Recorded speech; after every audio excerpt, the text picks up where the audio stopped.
What influence did Canaanite poetry have on biblical literature? Psalm 29, a psalm of David, may actually be a psalm to Baal. In the book Ugarit in the Old Testament, Peter C. Craigie says, in 1935, Harold L. Ginsberg, a distinguished Jewish scholar, put forward the hypothesis that Psalm 29 was originally a Phoenician hymn, which had found its way into the biblical book of Psalms.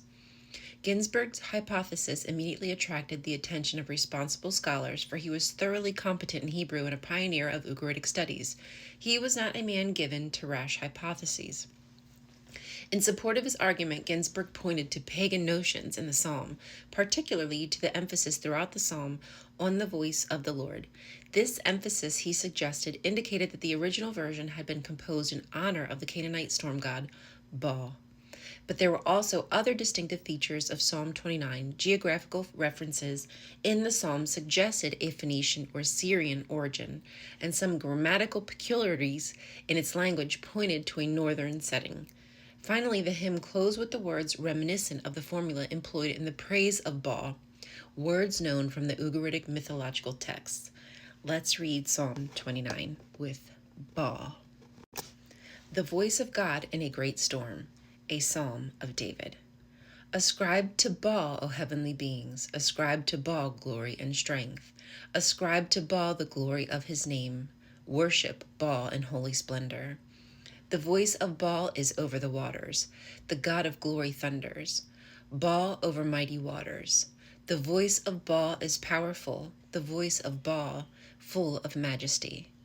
The voice of Baal breaks the cedars. The voice of Baal breaks the cedars of Lebanon. He makes Lebanon skip like a calf, a Syrian like a young wild ox. The voice of Baal flashes forth flames of fire.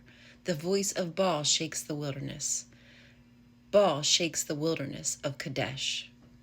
The voice of Baal causes the oaks to whirl and strips the forests bare. And in his temple all say, Glory!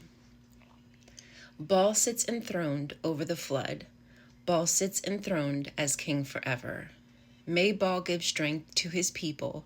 May Baal bless his people with peace. Inspiration to write the Bible did not simply just come from God. It came from other people's perception of how they were inspired to speak about their God. And that's just how it worked in the ancient world. It's typical.